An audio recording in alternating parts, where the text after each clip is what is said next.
मी दिसायला खूप सुंदर होते. निळेशार डोळे, लांब सडक केस. पण माझा नवरा खूप व्यसनी होता. तो नेहमी आजारी राहत असे. त्यामुळे मी मात्र नवऱ्याच्या प्रेमापासून वंचित होते. मला खूप एकटं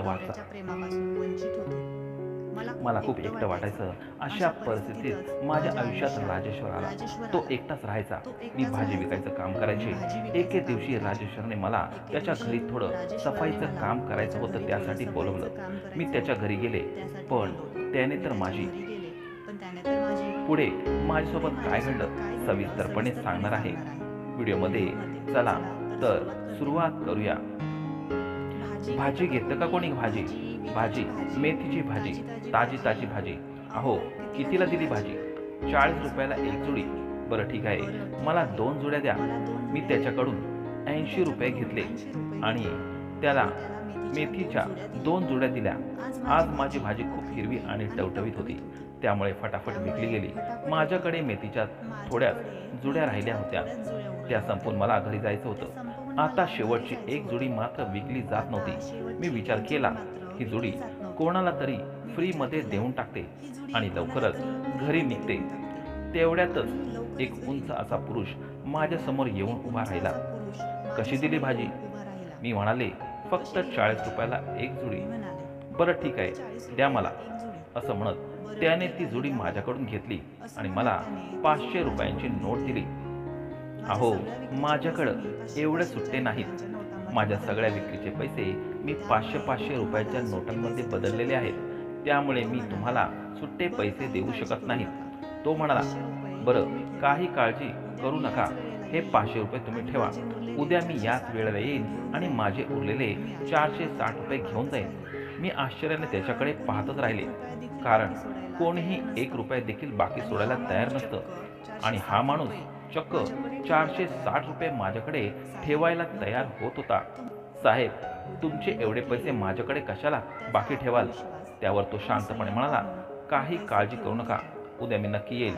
त्याचा आत्मविश्वास आणि संयम पाहून मी पैसे ठेवून घेतले आणि त्याला मेथीची भाजी पिशवीत ठेवून दिली. त्यानंतर फटाफट आवरून मी घरी निघाले. घरी आल्यावर पाहिलं तर माझा नवरा खाटेवर झोपला होता आणि त्याचा खोकला सारखा चालू होता. मी पटापट सामान घरात ठेवलं आणि त्याला औषध दिले. पण आज त्याला खूपच त्रास होत असल्याचं जाणवत होतं. मी विचारलं, काय एवढा खोकतोयस? तब्येत आणखी बिघडली का? त्याच्या जवळ जाऊन पाहिलं तर लक्षात आलं की त्याने काहीतरी नशा केली होती, बहुतेक गांजा वगैरे. मी त्याला खूप रागवले. तुला काही कळत नाही का? डॉक्टरने स्पष्ट सांगितलंय की जर तुला स्वतःचा जीव वाचवायचा असेल तर अशा प्रकारच्या गोष्टी बंद कराव्या लागतील. इतका त्रास होतोय तरी अजून अक्कल नाही आली का?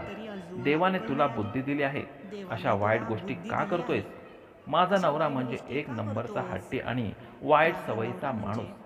त्याला कितीही सांगितलं तरी तो ऐकणार नाही, हे मात्र मला चांगलंच माहीत होतं. जर त्याने माझं ऐकलं असतं तर आज त्याची अशी अवस्था झाली नसती. मी थंड पाण्याने हातपाय धुवून लागले. चेहऱ्यावर गार पाणी मारून बरं वाटलं. मी दिसायला अगदी सुंदर सावळ्या रंगाचे असले तरी नाक डोळ्याने रेखीव आणि आकर्षक शरीरयष्टीची मालकीण होते. मेहनतीनंच काम केल्यामुळे माझं शरीर खूपच आकर्षक झालं होतं. पण त्याचा काय उपयोग? पदरात हे खेटर आलं. माझ्या आई वडिलांनी घाईघाईत माझं लग्न लावून दिलं, म्हणून मी योग्य घरात गेली नाही. माझ्या नशिबात हेच लिहिलं होतं कदाचित. त्या रात्री तणावातच जेवण करून झोपले. दुसऱ्या दिवशी सकाळी मी नेहमीप्रमाणे भाजीपाला विकायला बाजारात गेले. सध्या माझा व्यवसाय चांगला चालत होता. संध्याकाळी 5 वाजता कालचा तो माणूस पुन्हा आला. मी त्याला पाहिलं आणि लगेच ओळखलं. त्याच्याकडे पाहून थोडं हसली. मी आधीच तयार ठेवलेले 460 रुपये पाकिटातून काढले आणि त्याला देण्यासाठी हात पुढे केला. पण त्याने हाताने मला थांबवलं आणि म्हणाला, अहो, घाई करू नका. मला आश्चर्य वाटलं, याला पैसे नको का? मी म्हणाले, हे तुमचे पैसे आहेत, तुम्ही घ्यायलाच हवेत. होय, पैसे मी घेईलच, पण आधी मला तुमच्याकडून थोडा भाजीपाला घ्यायचा आहे, मग बाकीचा हिशेब करू. मी हसत म्हणाले, बरं ठीक आहे, जशी तुमची इच्छा. त्याने माझ्याकडून काही भाजीपाला घेतला आणि उरलेले पैसे मी त्याला परत दिले. जाताना तो म्हणाला, काल तुम्ही जी मेथीची भाजी दिली ती खूपच छान होती, अगदी ताजी आणि चविष्ट. मी हसून म्हणाले, हो का? माझ्याकडचा भाजीपाला ताजा आणि स्वच्छच असतो. तो गाडीवर बसून परत निघून गेला. पण आता तो माणूस रोजच माझ्याकडे भाजीपाला घ्यायला यायला लागला. भाजीपाला घेताना तो माझ्याशी जरा जास्त संवाद साधायचा. दिसायला सुशिक्षित वाटायचा, चांगल्या मोठ्या नोकरीत असावं असं वाटायचं. इतर लोक जे माझ्याकडून भाजीपाला घ्यायचे त्यांना माझ्या बोलण्यात किंवा माझ्याकडे पाहण्यात काहीच रस नसायचा. पण हा माणूस मुद्दामच जास्त वेळ थांबायचा आणि त्याचं लक्ष सतत माझ्याकडेच असायचं. त्याचं वागणं मला थोडं विचित्र वाटायचं, पण मी त्याच्याकडे दुर्लक्ष करायचे. आपल्याला काय करायचे? आपला धंदा चांगला चालतोय, आपल्याला फक्त भाजीपाला विकायचा आहे, उगाच फालतू उपदेश कशाला, अशा विचारांची मी होते. एक दिवस तो सकाळीच भाजीपाला घ्यायला आला. मी त्याला पाहून थोडे आश्चर्यचकित झाले, कारण तो नेहमी संध्याकाळीच यायचा. त्याला भाजी देताना मी विचारलं, आज तुम्ही सकाळीच आलात? हो, आज मला सुट्टी आहे म्हणून सकाळीच आलो आहे. पण मग त्याने लगेचच म्हटलं, अहो माझ्या घरी थोडं काम आहे, तुम्ही मला थोडी मदत करू शकाल का? मी विचारात पडले, माझ्याकडे याचं कशाचं काम असणार? तोवर तो स्पष्ट म्हणाला, माझ्या घरी एक छोटंसं गार्डन आहे, तिथे मला काही फुलांची झाडं लावायची आहेत आणि थोडी सफाई करायची आहे. जर तुमच्या ओळखीचं कोणी असेल, बाई किंवा मुलगा, तर त्यांना माझ्याकडे पाठवाल का? मी त्या कामासाठी चांगला मोबदला देईल. त्याचं बोलणं ऐकून मला बरं वाटलं, पण मी थोडा विचार करून त्याला उत्तर दिलं, हो साहेब, ठीक आहे, मी नक्कीच पाठवेन. कधी पाठवायचं आहे? तो म्हणाला, परवा. परवा रविवार आहे ना, मला सुट्टी असते, मी घरीच असतो. मी त्याला विचारलं, तुमचं नाव काय? माझं नाव राजेश्वर आहे. ठीक आहे, तसं तर मीही यायला तयार आहे, पण तुमची काही हरकत नसेल तर? तो आनंदाने म्हणाला, हो चालेल ना, तुम्ही आलात तर अगदी छानच होईल. त्याच्या चेहऱ्यावर एक वेगळाच आनंद झळकत होता. त्याने लगेच विचारलं, तुमचं नाव काय? माझं नाव सुरेखा आहे. दुसऱ्या दिवशी संध्याकाळी बरोबर 5 वाजता तो पुन्हा आला आणि विचारलं, सुरेखाजी, मग उद्या येणार ना? मी म्हणले, हो हो नक्कीच येणार आहे, पण तुमचं घर कुठे? ते मात्र मला माहीत नाही. माझं घर इथून जवळच आहे, पण रस्ता खूपच अवघड आहे, बऱ्याच गल्ल्यांमधून जावं लागतं, त्यामुळे सांगितलं तरी कदाचित तुमच्या लक्षात राहणार नाही. एक काम करा, उद्या सकाळी 10 वाजता मी इथेच येईल, मग आपण सोबतच जाऊ. मी म्हणाले, अहो हे तर अगदी सोपं झालं. ठीक आहे, उद्या मी तयार असेन. त्या संध्याकाळी मी भाजीपाला विकून घरी पोचले. माझा नवरा नेहमीप्रमाणे नशेतच होता. आज तर त्याने जेवणही केलं नव्हतं. तो खूप खोकत होता आणि दिवसेंदिवस अधिक अशक्त होत चालला होता. मी त्याला बळजबरीने 2-4 घास खायला लावले. नंतर स्वतःसाठी पोळ्या, वांग्याची भाजी बनवली आणि जेवायला बसले. मी रोज एकटी जेवत असे, कारण माझ्या आयुष्यात आणि घरात आता दुसरं कोणी नव्हतं. मूळ बाळ तर अजून नव्हतेच. लग्नाला बरीच वर्षे झालेली, पण नवऱ्याच्या वाईट सवयींमुळे माझं संपूर्ण जीवन उद्ध्वस्त झालं होतं. लग्नाच्या आधीपासूनच त्याला नशा करण्याची सवय होती, पण माझ्या आईवडिलांनी पुरेशी चौकशी न करता घाईघाईने माझं लग्न लावून दिलं. माझं नशीबच खराब होतं. माझ्याहून लहान 4 बहिणी, त्यामुळे जास्त खर्च न करता माझं लग्न अशा माणसाची लावून दिलं. माझ्यासाठी संसार म्हणजे एक प्रकारची कैदच होती. नवऱ्याला नेहमी औषध, गोळ्या आणि डॉक्टरांच्या खर्चासाठी पैसे हवे असत. मी भाजीपाला विकून कसं बसं घर चालत होते. माझं आयुष्य फक्त एवढंच उरलं होतं. कसे तरी 4 घास खाल्ले. मी खूप थकले होते, त्यामुळे लगेचच झोपून गेले. दुसऱ्या दिवशी रविवार होता. रविवार माझा भाजीपाल्याचं काम बंद असायचं. राजेश्वरने मला त्याच्या घरी कामासाठी बोलावलं होतं, त्यामुळे मी लवकर उठले, फटाफट आवरलं आणि आज खास एक नवीन साडी नेसली. रोज मी जुन्या साड्या नेसायचे, पण आज थोडंसं छान दिसायचं होतं. ते मात्र माहीत नाही कोणासाठी. सकाळी 10 वाजताच जिथे मी भाजीपाला विकत होते त्या जागी पोचले. राजेश्वर आधीच तिथे येऊन मोटरसायकलवर बसला होता. मला पाहून तो हसला. मी त्याच्याजवळ गेले आणि काही क्षण तो मला बघतच राहिला. मला थोडं विचित्र वाटलं, पण मी म्हणाले, चला, उशीर झाला का मला? नाही नाही, तुम्ही अगदी वेळेवर आलात. मीच थोडा लवकर आलो. बरं ठीक आहे, बसा मागे. मला थोडं अवघडल्यासारखं वाटलं, कारण मी कधीच कोणाच्या मोटरसायकलवर बसले नव्हते. मी तशीच उभी राहिले. तेव्हा त्याने पुन्हा सांगितलं, अहो बसा ना, काळजी करू नका, जवळच आहे घर, मी गाडी हळूहळू घेऊन जाईल. आधी तुम्ही बसा, मग मी गाडी सुरू करतो. मी म्हटलं, बरं ठीक आहे. तो थोडा पुढे सरकला आणि मला मागे बसायला थोडी जागा मोकळी करून दिली. मी माझी साडी नीट सावरली आणि त्याच्या मागे बसले. बसलात का? हो बसले, मात्र मी माझ्या हाताने कुठे पकडू म्हणजे मला बॅलन्स करून बसता येईल हेच मला कळत नव्हतं. मी एका हाताने मागे पकडलं होतं, पण दुसरा हात कुठे ठेवू हे आता मला समजत नव्हतं. तेव्हा तो म्हणाला, तुम्ही हात माझ्या खांद्यावर ठेवू शकता, काळजी करू नका. हे ऐकून मला खूप अवघडल्यासारखं वाटलं, पण दुसरा काही पर्याय नव्हता. मी माझा हात त्याच्या खांद्यावर ठेवला. तो म्हणाला, चालू करतो गाडी. हो करा. त्याने गाडी हळूहळू सुरू केली. गाडी चालत असतानाच मला गचके लागत होते आणि त्याचबरोबर एक वेगळाच अनुभवही येत होता. सगळं काही मागे जात होतं. वारा थोडासा चेहऱ्यावर लागून गार वाटत होतं. काही वेळ गाडी चालवल्यावर तो एका मोठ्या घराजवळ थांबला. खरं तर ते घर नव्हतं, तो एक बंगला होता. त्याने गाडी थांबवली आणि म्हणाला, उतरा. मी हळूच गाडीवरून खाली उतरले. त्याच्या घराकडे पाहून मी थक्क झाले. तो मोठा बंगला होता, ज्याला एक मोठं गेट होतं. त्याने गेट उघडलं आणि मला आत बोलावलं. मी गेटमधून आत गेले आणि पाहून थक्क झाले. घराच्या आजूबाजूला खूप छान झाडं होती आणि मोकळी जागासुद्धा होती. सगळं खूप नीटनेटकं आणि सुंदर वाटत होतं. घर बाहेरून सुद्धा भव्य आणि आकर्षक दिसत होतं. तो म्हणाला, चला आत, आपण कामाची योजना करूया. मी त्याच्याकडे पाहून फक्त मान हलवली, पण मनात खूप विचार सुरू झाले. आता तो पुढे चालत होता आणि मी त्याच्या मागे चालत होते. तो दाराजवळ गेला आणि कुलूप उघडून दरवाजा उघडला. मला आश्चर्य वाटलं, कारण दरवाजाला कुलूप होतं. मनात विचार आला, घरी कोणीच नसावं का? पण मी त्याला काही विचारलं नाही. त्याने मला घराच्या आत बोलावलं आणि सोफ्यावर बसायला सांगितलं. मी तशीच उभे राहिले. काय झालं? बसा ना. मी थोड्या संकोचाने म्हटले, नको नको, मी बसायला नाही आले, कामासाठी आले. तुम्ही काम सांगा. तेव्हा तो हसत म्हणाला, अहो, असं परक्यासारखं का वागता? बसा ना. तुम्ही पहिल्यांदाच माझ्या घरी आलात. थोडं बसा, मग दिवसभर तुम्हाला कामच करायचं आहे. मी त्याचं बोलणं ऐकून थोडी संकोचले आणि नकळत हसले. मग त्याने पुन्हा आग्रह केल्यावर मी सोफ्यावर बसले. बया, तो सोफा इतका मऊ होता, माझ्या आयुष्यात मी कधीच अशा सोफ्यावर बसले नव्हते. थोड्या वेळाने तो माझ्यासाठी चहा घेऊन आला आणि म्हणाला, हां, घ्या चहा प्या. अहो, मी घरूनच चहा पिऊन आले. अहो घ्या ना, माझ्या हातचा एकदा चहा पिऊन बघा. मी त्याच्या हातून चहा घेतला आणि 2 घोट घेतले. चहा खूपच छान बनवला होता. चहा पिऊन झाल्यावर मी कप समोर टेबलावर ठेवला. तो म्हणाला, सुरेखा, बघ, घराच्या मागे काही कचरा झालाय, तो काढायचा आहे आणि तिथं काही छोटी छोटी झाडं लावायची आहेत. मी नर्सरीतून झाडं आणलेत. तुम्हाला झाडं लावता येतात ना?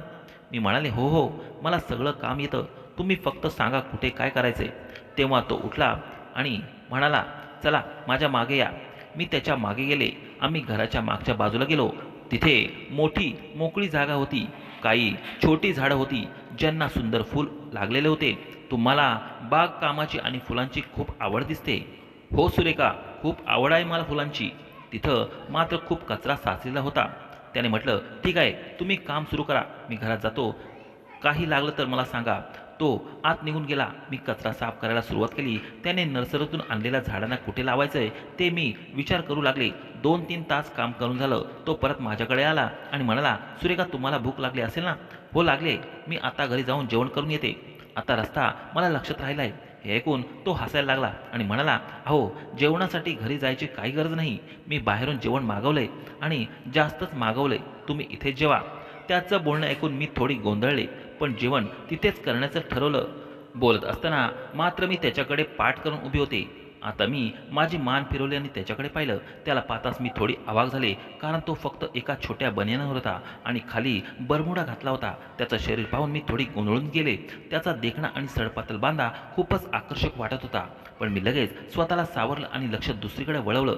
मनातल्या मनात मी विचार केला, आपण इथे कामासाठी आलोय, बाकी कशात लक्ष घालायचं नाही. माझ्या पायांना माती लागली होती, म्हणून मी त्याला म्हटले, मला थोडं पाणी आणून द्याल का?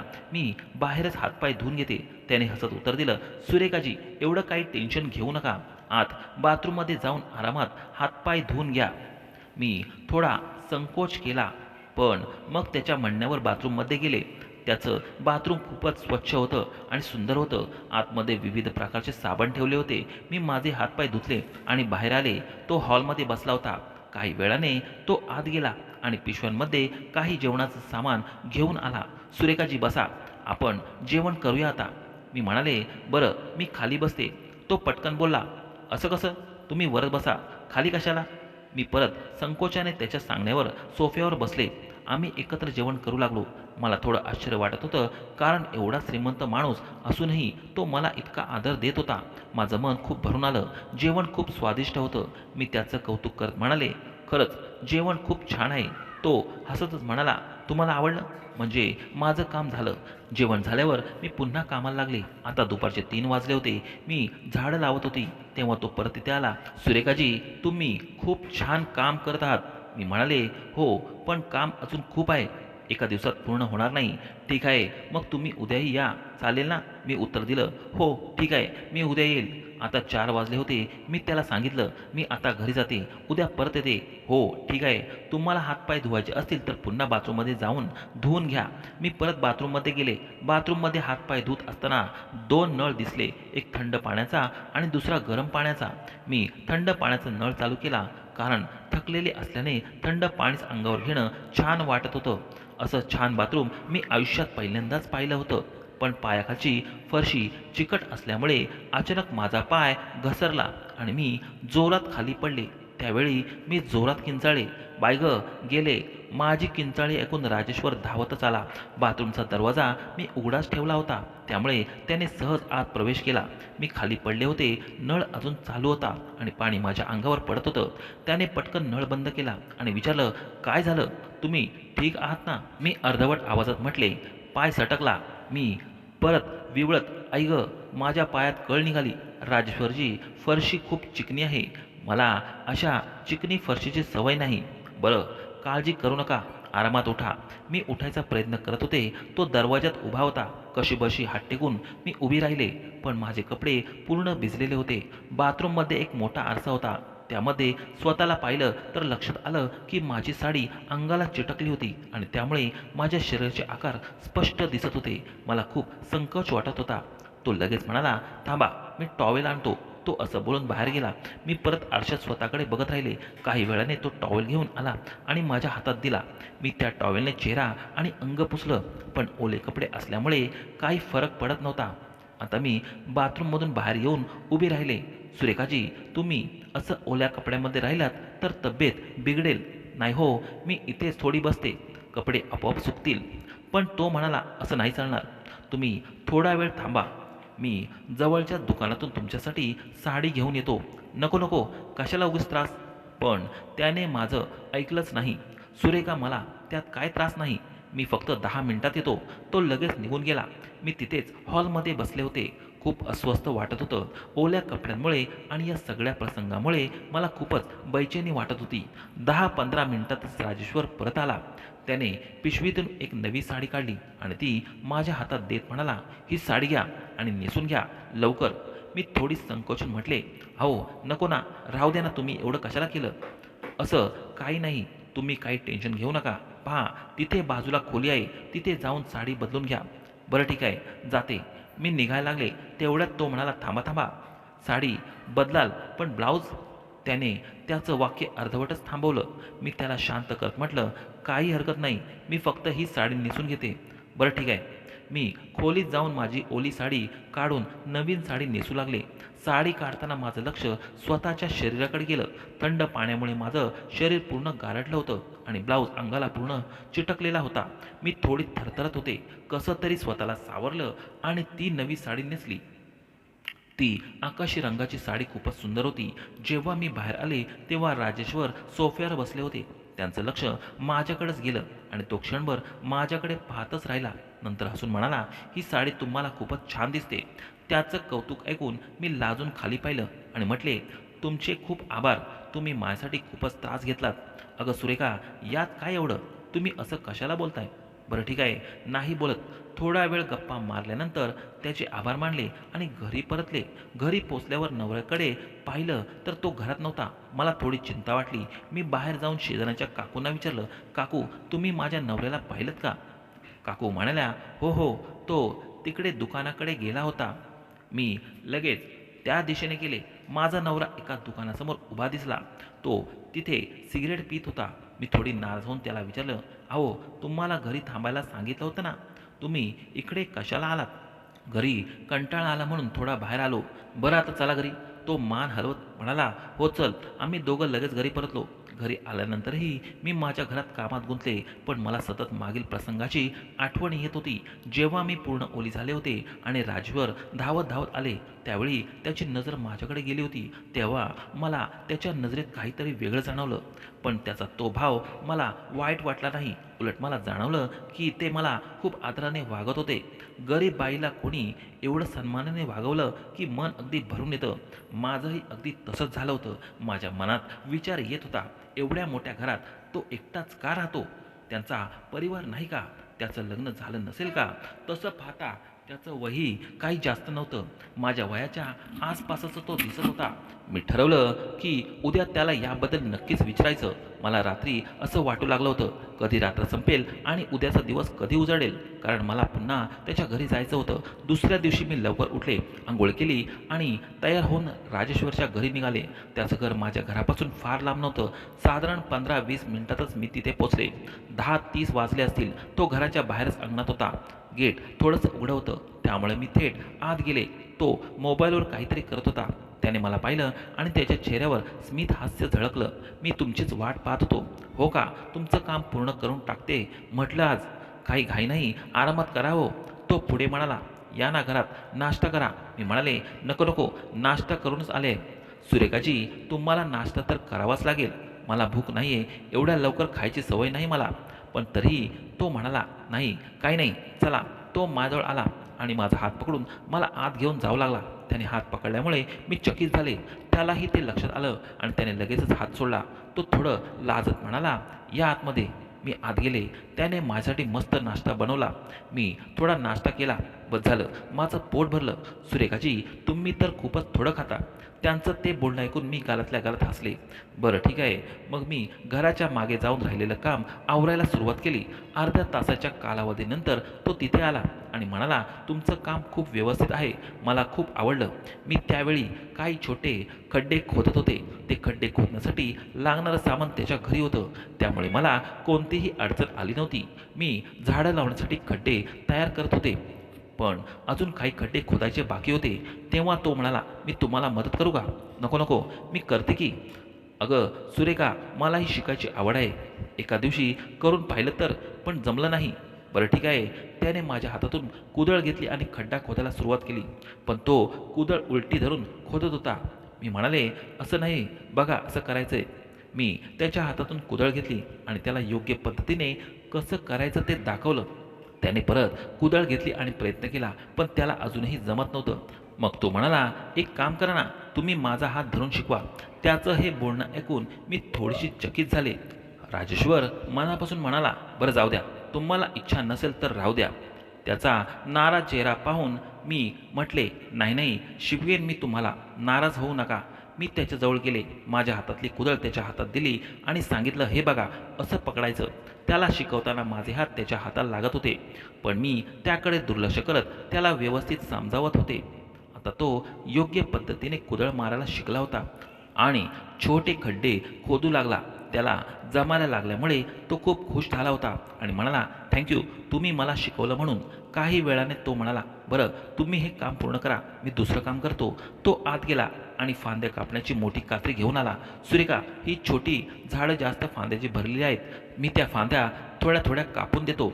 आता तो त्या छोट्या छोट्या फांद्या कापत होता, मात्र त्याचं लक्ष माझ्याकडेच होतं. मी खूप फटाफट काम करत होते. साडीचा पदर मी कमरेला खोचला होता. मी म्हणाले, राजेश्वरजी, तुम्ही एकटेच राहता का इथं? तो काही वेळ शांत राहिला. मग मी बोलले, मी काही चुकीचं विचारलं का? नाही हो. होय, मी एकटाच राहतो. का, तुमचं लग्न झाले नाही का? नाही, अजून माझं लग्न झाले नाही सुरेखा. का, तुम्ही अजून लग्न का केलं नाही? ती एक खूप मोठी कहाणी आहे, कधीतरी सांगेन. त्याचं हे बोलणं ऐकून मला वाटलं की त्याच्या आयुष्यात काहीतरी दुःख नक्कीच आहे, कारण त्याच्या चेहऱ्यावर थोडीशी निराशा जाणत होती. मला वाटलं कदाचित त्याचं एखाद्या मुलीवर प्रेम असेल, पण त्या मुलीशी लग्न न झाल्यामुळे तो अजून कुवारा असेल. मी माझं काम करत होते, पण मी पाहिलं की त्याचं माझ्याजवळ थांबण्याचं काही कारण नव्हतं. तरी तो माझ्या आजूबाजूला लुडबुड करत होता आणि त्याचं लक्ष माझ्याकडेच होतं. मला वाटू लागलं की हा मला पसंत करायला लागलाय की काय. सुरेखा, तुम्हाला भूक लागली असेल ना, जेवण करून घ्या. नाही हो, अजून नाही. बरं सुरेखा, एक काम करा, मी मस्तपैकी आईस्क्रीम मागवलं आहे, ते खाऊयात आणि इथेच खाऊयात, घरात नको. बरं ठीक आहे, चालेल. तो लगेचच घरात गेला आणि एक आईस्क्रीमचा पॅकेट आणि 2 छोटे वाटे घेऊन आला. त्या वाट्यांमध्ये त्याने आईस्क्रीम वाढलं आणि एक वाटी माझ्या हातात दिली. मी ती वाटी हातात घेतली, पण तसेच उभी राहिले. काय झालं? आवडलं नाही का तुम्हाला आईस्क्रीम? आवडतं ना, तसं काही नाही. मग खा की. मी मग आईस्क्रीम खायला सुरुवात केली. आईस्क्रीम खूप चांगल्या दर्जाचं होतं. त्याची चव अप्रतिम होती. आम्ही दोघंही आईस्क्रीम खाऊ लागलो. आईस्क्रीम खाणं संपवल्यानंतर आम्ही पुन्हा कामाला लागलो. तोही आता माझ्यासोबत छोटी मोठी कामं करत होता. तो त्या खात्रीने झाडांच्या फांद्या कापत होता. मी त्याच्याकडे पाहून चकित झाले, कारण तो झाडांच्या फांद्या अशा प्रकारे कापत होता जणू काही हे काम तो रोजच करत असावा. मी म्हणाले, तुम्ही तर झाडांच्या फांद्या खूप छान कटिंग करतात. हो, मला सवयच आहे हे काम करण्याची. मी विचारलं, मी करून पाहू का? हो, का नाही? घ्या नाही, कात्री घ्या. त्याने ती कात्री माझ्याकडे द्यायला हात पुढे गेला. मी त्याच्या हातातून कात्री घेतली आणि फांद्या कापायला सुरुवात केली, पण मला ते जमतच नव्हतं. अहो, मला तर जमतच नाहीये. तो म्हणाला, 2-4 वेळा करून बघा, मग नक्की जमेल तुम्हाला. मी खूप प्रयत्न केला, पण तरीही मला झाडांच्या फांद्या कापायला जमलं नाही. तेव्हा राजेश्वर म्हणाला, बरं ठीक आहे, मगाशी कुदळ चालवण्याचं काम तुम्ही मला शिकवलं ना, आता हे काम मी तुम्हाला शिकवतो. बरं ठीक आहे, चालेल. तो माझ्याजवळ आला आणि त्याने त्याचा हात माझ्या हातावर ठेवला. तेव्हा मी थोडीशी घाबरले आणि म्हणाले, काय करताय तुम्ही? मी थोडी दूर सरकले. अहो, तुम्हाला फांद्या कापायला शिकवते, कात्री कशी धरायची ते समजावतोय. मी थोडं सावध झाले होते, पण म्हणाले, बरं ठीक आहे, शिकवा. तो पुन्हा माझ्याजवळ आला. त्याने त्याचा हात माझ्या हातावर ठेवला आणि कात्री माझ्या हातात दिली. हे बघा, अशी कात्री धरायची आणि हळूहळू अशी चालवायची. त्याने एका झाडाची फांदी पकडली आणि ती कापून दाखवली. माझे हात त्याच्या हातात होते आणि त्याच्या मदतीने मीही ती फांदी कापली. ती फांदी अगदी सराईतपणे कापली गेली होती. मला खूपच कुतूहल वाटलं की इतक्या सहजतेने हे मी कसं केलं. हे बघा, जमलं ना सुरेखा? मी उत्तर दिलं, हो, जमलं की. मी पुन्हा 2 फांद्या कापण्याचा प्रयत्न केला. एकदम चांगलं जमलं नाही, पण हळूहळू माझं काम सुधरत होतं. तो म्हणाला, जमेल तुम्हाला, फक्त प्रयत्न करा. आता एक मोठी फांदी कापायची होती, पण ती मला जमत नव्हती. तो माझ्या डाव्या बाजूला उभा होता. मग तो म्हणाला, एक काम करूया, मी तुमच्या मागे येतो. मी फक्त मान डोलावली. आता मी कात्री हातात घेतली होती आणि तो माझ्या मागे येऊन उभा राहिला. त्याने दोन्ही हात माझ्या हातावर ठेवले. त्या क्षणी मला त्यानं जणू मिठीत घेतल्यासारखं वाटलं. मी काही बोलले नाही, पण अशा परिस्थितीत मी पहिल्यांदाच होते. तो माझ्या पूर्ण मागे उभा होता आणि त्याचे 2 हात माझ्या हातावर घट्ट होते. मला काही कळत नव्हतं की तो फांद्या कापण्याचं शिकवत होता की यामागे काही वेगळाच हेतू होता त्याचा. माझ्या मनात थोडी अस्वस्थता होती. त्याने मोठी फांदी पकडली आणि माझे हात योग्य दिशेने हलवले. त्याच्या मदतीने ती फांदी सराईतपणे कापली गेली. मला खूप आनंद झाला, पण त्याचवेळी त्याच्या हातांचा जोर माझ्या हातावर जाणवला होता. तो माझ्या मागे खूप जवळ उभा होता आणि त्याच्या छातीचा स्पर्श मला माझ्या पाठीवर जाणवत होता. हे सगळं माझ्यासाठी अनोखं आणि गोंधळून टाकणारं होतं. राजेश्वर म्हणाला, जमलं ना तुम्हाला? अजून करूया आपण. आम्ही दुसऱ्या फांदीकडे गेलो. त्याने त्याचे हात माझ्या हातावर काढले आणि मी दुसऱ्या झाडाच्या फांदीजवळ जाऊन उभी राहिली. तो माझ्याजवळ आला आणि म्हणाला, आधीसारखंच करतो, चालेल ना? मी काहीच बोलले नाही.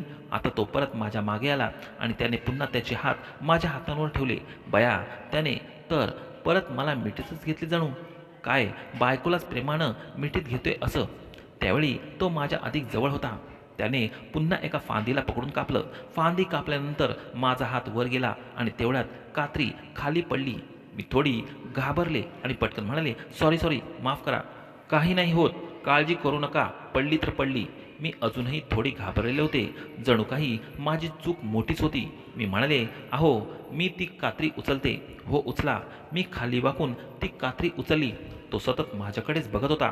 त्याच्या नजरेत वेगळंच काही होतं. त्याने माझ्याकडून कात्री घेतली आणि अचानक त्याचा हात माझ्या कमरेवर ठेवला. तेव्हा त्याने मला जवळ ओढलं. मला त्याच्या कृतीने आश्चर्य वाटलं, पण आता माझं शरीर माझ्या नियंत्रणाबाहेर गेलं होतं. त्याच्या मिठीत जणू काही मी हरवले होते. त्याने त्याचे दोन्ही हात माझ्या अंगाभोवती घट्ट गेले आणि मला उचललं. त्यांचे ओठ माझ्या मानेवर लागत होते. माझा श्वास व त्याचा श्वास एकमेकात मिसळत होता. माझं अंग घामाने थोडं भिजलं होतं, तरी त्याने माझ्या गळ्याच्या खाली ओठ लावून चुंबन घेतलं. बाय ग, आता तर मी मोमबत्तीसारखी विरघळत होते. तो म्हणाला, आज जाऊया. मी फक्त मान हलवली. त्याने मला उचलून त्याच्या घराच्या दिशेने नेलं. त्या क्षणी माझं हृदय खूप जोरजोरात धडधडत होतं. मी त्याच्या प्रेमात पडले होते का, हेच समजत नव्हतं. तोही माझ्या सौंदर्याच्या प्रेमात पडला की काय. आम्ही दोघं जणून नशेत होतो. तो मला उचलून घरात नेत होता. जसे आम्ही मुख्य दरवाजाच्या जवळ पोचलो तेवढ्यात बाहेर गेट वाजलं. गेट वाजताच मी भानावर आले. त्याने मला खाली सोडलं आणि मी कशी तरी स्वतःला सावरत उभी राहिले. तो गेटकडे पाहून म्हणाला, पोस्टमन आलाय, काहीतरी कुरिअर आहे वाटते. तो गेटकडे गेला कुरिअर घेण्यासाठी आणि मी त्याच्या घरात आले. मी घरात जाऊन उभी होते. आता काय होत होतं हे मलाही लक्षात नव्हतं. माझं हृदय जोरजोराने धडधडत होतं आणि जणू काही तो पुन्हा घरात येईल याची मी आतुरतेने वाट पाहत होते. राजेश्वर पोस्टमनसोबत बाहेर बोलत उभा होता. काहीतरी कुरिअर त्याला घ्यायचं असेल, पण 5 मिनिटं झाली तरी तो आलाच नाही. आता मात्र मी शुद्धीवर आले होते. मी कुठे काय करत होते या विचाराने मला आतून हलवलं. मी तत्काळ घरातून बाहेर आले. दरवाजाजवळ माझी चप्पल काढलेली होती. मी ती पटकन घातली आणि घरी जायचं ठरवलं. गेटजवळ आले तर राजेश्वर आणि पोस्टमन उभे होते. राजेश्वर म्हणाला, अहो काय झालं, कुठे चाललात? मी गेटच्या बाहेर पडत उत्तर दिले, माझ्या घरी खूप महत्त्वाचं काम आहे. मला ते आत्ताच आठवलं. तो म्हणाला, थांबा थांबा 2 मिनटं. मी तिथेच थांबले. तो पोस्टमनकडून एक पॅकेट घेत होता आणि त्यावर सही केली. पोस्टमन त्याला धन्यवाद देऊन निघून गेला. मी अजूनही गेटवर उभी होते. राजेश्वर माझ्याकडे पाहून म्हणाला, सुरेखाजी काय झालं, कुठे निघालात? त्याच्या बोलण्यावरून मला जाणवलं की त्यालाही मागच्या काही वेळात घडलेल्या गोष्टीची जाणीव झाली असेल व योग्य की अयोग्य हा फरक शोधण्यात तोही फसला असेल. मी उत्तर दिलं, मला महत्त्वाचं काम आहे, उद्या येते. थांबा 1 मिनिट. त्याने माझा हात पकडला आणि म्हणाला, तुम्हाला वाईट वाटलं असेल तर मला माफ करा. मी हे जाणूनबुजून नाही केलं. तुम्हाला पाहून मी माझ्यावरचा ताबा गमावला. माझ्याकडून काही चुकीचं घडलं असेल तर मला माफ करा. मी म्हणाले, तसं नाही, मला खरंच महत्त्वाचं काम आहे, मी उद्या येते. त्याने लगेच सांगितलं, तुमच्या कामाचे पैसे मी उद्या देईल.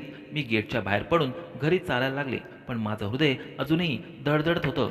काय होत होतं याची मला कल्पनाच येत नव्हती. मी घरी पोचले पण मन शांत नव्हतं.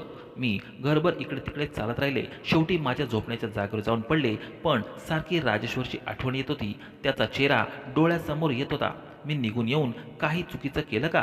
अजून तिथे थांबायला हवं होतं का? मनातल्या भावना पूर्ण करायला हव्या होत्या का? राजेश्वरला वाईट वाटलं असेल का मी निघून आले तर? त्याला मी अपमानित केल्यामुळे त्याला वाईट वाटलं तर नसेल ना? असे अनेक प्रश्न आणि विचार माझ्या मनात घोंगावत होते. शेवटी मी ठरवलं, उद्या नक्की जाईन. त्याच गोंधळलेल्या मनस्थितीत मी जेवण करून झोपले. सकाळी उठल्यावर पाहिले तर माझा नवरा खाटेवर गारटलेल्या अवस्थेत झोपला होता. मी त्याला आवाज दिला पण त्याने काहीच प्रतिसाद दिला नाही. घाबरून मी जवळ जाऊन त्याला हलवले पण तरी तो जागा झाला नाही. आता मात्र माझ्या काळजाचा ठोका चुकला. मी ताबडतोब शेजारच्या काकूला बोलावले आणि ॲम्ब्युलन्ससाठी फोन केला. आम्ही त्याला दवाखान्यात नेले. डॉक्टरांनी काही तपासण्या केल्यानंतर सांगितले की त्याची परिस्थिती खूपच गंभीर आहे आणि त्याला वेळेत दवाखान्यात आणण्यात उशीर झाला आहे. आम्ही उपचार सुरू करतो, पण तुम्हाला आधी काही रक्कम जमा करावी लागेल. माझ्याकडे फक्त 5,000 रुपये होते. तेवढेच मी काउंटरवर जमा केले. उपचार सुरू झाले, पण नवऱ्याच्या परिस्थितीत फारशी सुधारणा होत नव्हती. डॉक्टरांनी सांगितलं की त्याला बरेच दिवस दवाखान्यात ठेवावे लागेल. दवाखान्याचा खर्च कसा भरावा याची मला खूप चिंता वाटत होती. माझ्याकडे इतके पैसे नव्हते. काही नातेवाईकांकडे मदत मागितली, पण त्यांच्याकडेही आर्थिक स्थिती फारशी चांगली नव्हती. अशा परिस्थितीत माझ्या मनात विचार आला, राजेश्वरजींकडे मदत मागावी का? माझ्या मनात 2 विचार चालू होते. एक म्हणत होते, हो मदत माग, तर दुसरे म्हणत होते, नाही, त्यांनी जर मदत नाकारली तर अजूनच वाईट वाटेल. तरीही शेवटी मी ठरवले की एकदा त्यांना विचारून तरी बघावं. माझ्या अशा परिस्थितीमध्ये मला दुसरा कोणताच पर्याय दिसत नव्हता. आता तर जास्त वेळ मी दवाखान्यातच असायची. माझ्या नवऱ्याची जी नर्स देखभाल करत होती तिला मी सांगितलं, मी घरी जाऊन येते, मला काही पैशांचे काम आहे. ती म्हणाली, बरं ठीक आहे ताई, या. सकाळचे 9 वाजले होते. मी ठरवले लवकरच राजेश्वरजींच्या घरी जाते, नाहीतर ते त्यांच्या ड्युटीवर निघून जातील. सुमारे 9 वाजताच मी त्यांच्या घरी पोचले. देवाच्या कृपेने ते घरीच होते, कारण त्यांच्या बंगल्याचे गेट उघडं होतं. मी थेट आत गेले आणि दरवाजावर टकटक केलं. काही क्षणातच राजेश्वरजींनी दरवाजा उघडला. त्यांनी मला पाहून प्रश्नार्थक नजरेने विचारलं, अहो काय झालं? त्या दिवशी मी तुमची खूप वाट बघितली, पण तुम्ही आलात नाहीत. तुम्ही अचानक गायब झालात. मी तुम्हाला शोधायला भाजीपाला मार्केटमध्ये गेलो, पण तुम्ही तिथे नव्हतात. मला तुमची खूप काळजी वाटली आणि तुमच्या घराचा पत्ताही मला माहीत नाही. मी म्हणाले, हो काळजी करू नका, मी ठीक आहे, पण मला तुमची एक गरज आहे. तुम्ही हो म्हणालात तरच करा, नाही म्हटलं तरी काही हरकत नाही. ते म्हणाले, अगं सुरेखा, काय झालंय? अहो, माझ्या नवऱ्याची तब्येत अचानक बिघडली. त्यांना काही दिवसांपासून दवाखान्यात ॲडमिट केलं आहे. आता मला पैशांची खूप गरज आहे. तुम्ही काही मदत केलीत तर बरं होईल. त्याने विचारलं, किती लागतील? मी थोडी थांबून म्हटले, 50. तिथेच माझं वाक्य थांबवलं. ते म्हणाले, तुला 50,000 रुपये मागायचेत का? मला वाटलं एवढे पैसे ते लगेच देणार नाहीत, पण त्यांच्या चेहऱ्यावर हसू होतं. ते म्हणाले, काळजी करू नकोस, मी कालच बँकेतून पैसे काढले होते. मला गरज लागणार होती, पण सध्या नकोत. हे पैसे तू घे. ते कपाटाजवळ गेले, एका पिशवीत पैसे आणले आणि माझ्या हातात दिले. म्हणाले, मोजून घे. मी त्यांचे मनापासून आभार मानले आणि म्हटलं, मला घाई आहे, जाऊ का? हो, जा. मी परत दवाखान्यात जायला निघाले. त्याने ना माझा पत्ता विचारला ना नंबर घेतला. एवढ्या विश्वासाने त्यांनी मला 50,000 रुपये दिले. त्यांच्याबद्दल मनात आदर खूप वाढला होता. ते पैसे घेऊन मी दवाखान्यात पोचले, पण तिथे पोचताच थोडी चुळबुळ जाणवली. मी नवऱ्याच्या रूममध्ये गेले तर तो बेडवर नव्हता. मला वाटलं त्याला वैद्यकीय चाचणीसाठी हलवले असेल. मी नर्सला विचारले, माझे पती कुठे आहेत? नर्सने काही क्षण मौन पाळलं. मग ती म्हणाली, ताई माफ करा, तुमचे पती? ती तेवढं बोलून थांबली. मी परत विचारले, बोला ना, कुठे आहेत ते? ताई, तुम्ही घरी गेलात आणि त्यांनी प्राण सोडला. हे ऐकून माझ्यावर आभाळच कोसळलं. तो कसाही असला तरी माझा नवरा होता, पण जे नशिबात लिहिलं होतं तेच झालं. मी खूप दुःखी झाले. नवऱ्याला घरी नेलं आणि सर्व क्रियाविधी पूर्ण केल्या. काही नातेवाईक घरी आले होते. या सगळ्यात 15 दिवस कसे गेले कळलंच नाही. सर्व नातेवाईक निघून गेले आणि घर आता शांत होतं, पण घर खूप रिकामं वाटत होतं. नवरा काही कामाचा नसला पण घरात तरी असायचा, पण आता तोही नव्हता. काही दिवसांनी माझ्या माहेरच्यांनी विचारलं, माहेरी ये, तुझं मन हलकं होईल. पण मी नकार दिला. मला इथेच राहायचे, जेव्हा वाटेल तेव्हा येईल. काही दिवसांनी मला कामावर परतण्याची गरज भासली. राजेश्वरजींनी दिलेले 50,000 आठवले. त्यापैकी 20,000 दवाखान्यात जमा केले होते आणि 30,000 माझ्याकडे उरले होते. मला वाटलं हे पैसे त्यांना परत करावेत. मग भाजीपाल्याचा धंदा सुरू केल्यानंतर 20,000 हळूहळू परत करेन. त्यांनी वाईट वेळी दिलेली मदत मनातून उतरू शकत नव्हती. मी माझा भाजीपाल्याचा धंदा परत सुरू केला. सकाळपासून भाजी विकायला लागले. 2 दिवस चांगलं काम झालं. तिसऱ्या दिवशी सकाळी 9 वाजता राजेश्वरजींचे उरलेले 30,000 रुपये घेऊन मी त्यांच्या घरी गेले. ते घरातच होते. त्यांच्या चेहऱ्यावरून दिसत होतं की मला पाहून ते खूप आनंदी झाले. मी मात्र पडलेल्या चेहऱ्याने त्यांना म्हटले, राजेश्वरजी, तुम्ही माझी खूप मोठी मदत केलीत, त्याबद्दल मी तुमची खूप आभारी आहे. ते म्हणाले, हो, झालं ना तुमचं काम? मग बाकी काही हरकत नाही. मी त्यांना पैसे देत म्हटले, हे घ्या, तुमचे काही पैसे उरले आहेत. तेव्हा ते म्हणाले, अहो, एवढं काही घाई नाही. मला तुम्ही नंतर काही दिलेत तरी चालेल. मी काही तुमच्याकडे लगेच मागत नाही आहे. मी उत्तर दिलं, नाही हो, बघा, हे पूर्ण पैसे नाहीत, 30,000 आहेत. ते 30,000 तुम्ही ठेवा. आता मी माझा धंदा परत सुरू केला आहे. त्यातून उरलेले 20,000 रुपये लवकरच परत करेन.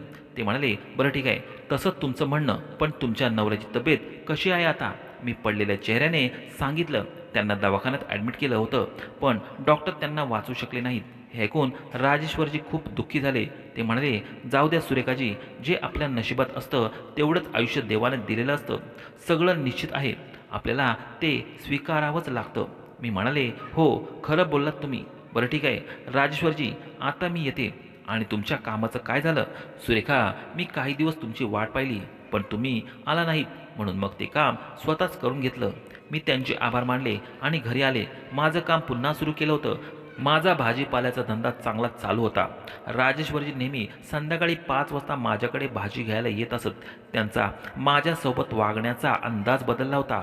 ते खूप आदराने वागू लागले होते, पण मी मात्र आधीसारखी मोकळ्या मनाने राहत नव्हते. खूप नाराज राहायचे.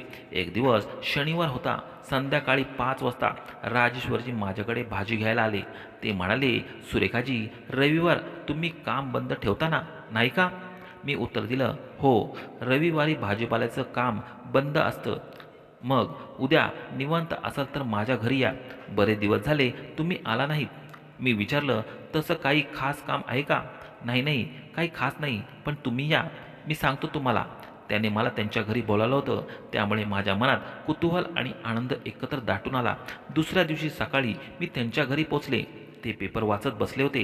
त्यांनी आदराने मला घरात बसायला सांगितलं आणि माझ्यासाठी चहा देखील केला. काही वेळ आम्ही इकड तिकडच्या गोष्टी करत होतो. नंतर ते म्हणाले, सुरेखाजी, मला तुमच्यासोबत काही बोलायचं आहे. हो, बोला ना. हे थोडं वैयक्तिक आहे, पण ही गोष्ट खूप दिवसांपासून माझ्या मनात आहे. सांगावं की नाही यावर मी खूप विचार केला, पण आता तुम्हाला सांगून मोकळं व्हायचं आहे. मी शांतपणे ऐकत होते आणि राजेश्वरीजी म्हणाले, सुरेखाजी, तुम्ही माझ्यासोबत लग्न? एवढं बोलून त्यांनी वाक्य अर्धवट सोडलं. पण मला ते काय म्हणू इच्छित आहेत हे समजलं होतं. त्यांना माझ्यासोबत लग्न करायचं होतं. मी गोंधळून गेले. काय उत्तर द्यावं हे कळत नव्हतं. काही क्षण शांत राहिल्यानंतर त्यांनी विचारलं, काय झालं? मी काही चुकीचं बोललो का? नाही राजेश्वरजी, तुमच्या भावनांचा मला खूप आदर आहे, पण तुम्ही आणि मी खूप वेगळ्या स्तरावर आहोत. मी गरीब आहे आणि तुम्ही श्रीमंत. आपलं एकत्र येणं मला शक्य वाटत नाही. सुरेखाजी, गरीब श्रीमंत काहीच नसतं. आज माझ्याकडे पैसा आहे, उद्या नसू शकतो. आज तुम्ही लहान व्यवसाय करत आहात, उद्या मोठ्या बिझनेस वुमन व्हाल. भविष्य कधी बदलतं हे कोणी सांगू शकत नाही. पण एवढं मात्र नक्की सांगतो की मला तुमच्यावर मनापासून प्रेम आहे. तुमच्यासोबत आयुष्य घालवायचं आहे. कृपया तुमचा निर्णय मला सांगा. राजेश्वरजी, या गोष्टीचा विचार करायला मला थोडा वेळ द्या. नंतर कळवते. मी घरी परत आले आणि नेहमीप्रमाणे माझा भाजीपाला विक्रीचा व्यवसाय सुरू केला. राजेश्वरजी नेहमीप्रमाणे भाजी घेण्यासाठी येत असत आणि प्रत्येक वेळी त्यांच्या नजरेत एकच प्रश्न असे, मी काय ठरवलं? शेवटी एकदा त्यांनी विचारलं, सुरेखाजी, तुमचा निर्णय अजून कळवलाच नाही. राजवरजी, मला काही महिने, किमान 6 महिने वेळ द्या विचार करायला. ठीक आहे, तुम्हाला जेवढा वेळ लागेल तो घ्या. मी 6 महिने मागून घेतले होते, कारण मला खात्री करायची होती की राजेश्वरीजींचं प्रेम माझ्यावर खरं आहे की फक्त आकर्षण, की फक्त माझा शारीरिक भोग घेणं हा त्यांचा हेतू आहे. हे फक्त वेळ सिद्ध करू शकत होतं. या 6 महिन्यात राजेश्वरजी रोजच्या सारखेच वागत होते. ते दररोज माझ्याकडे भाजीपाला घ्यायला यायचे आणि नेहमी आदराने बोलायचे. हळूहळू दिवस जात होते. एके रात्री मी झोपत असताना मनात विचार आला की मी त्यांना एवढी वाट पाहायला का लावत आहे? यात मी चुकीचं तर नाही ना करत? त्यांचे विचार माझ्या मनात येत माझं मन अस्वस्थ झालं. मी अजूनही तरुण होते आणि माझ्याही काही शारीरिक गरजा होत्या. असं वाटत होतं की लगेचच राजेश्वरीजींना भेटावं, त्यांना मिठी घ्यावं आणि स्वतःला त्यांच्या हवाली करावं. पण मी स्वतःला सावरलं आणि अजून 4 महिने शिल्लक होते. पण मला वाटू लागलं की अधिक वेळ घालवणं योग्य होणार नाही. दुसऱ्या दिवशी मी राजेश्वरजींच्या घरी गेले आणि त्यांना सांगितलं, राजेश्वरजी, मी तुमच्यासोबत पुढचं आयुष्य घालवायला तयार आहे. हे ऐकून त्यांचा आनंद गगनात मावत नव्हता. आनंदाच्या भरात त्यांनी माझ्या गालावर हलकंसं चुंबन दिलं. राजेश्वरजी पती म्हणून माझ्या जीवनात येतील याचा मला खूप आनंद झाला. एवढ्या मनापासून प्रेम करणारा, सुख संपन्न जोडीदार हे माझं भाग्यच होतं. नंतर आम्ही खूप साध्या पद्धतीने लग्न केलं. माझ्या आईवडिलांचा देखील या लग्नाला होकार होता. बऱ्याच नातेवाईकांना बोलावलं होतं आणि सर्वांनी आम्हाला भरभरून आशीर्वाद दिले. आता माझ्या आयुष्याचा एक नवा अध्याय सुरू झाला, जो सुख, प्रेम, आदर आणि आनंदाने भरलेला होता.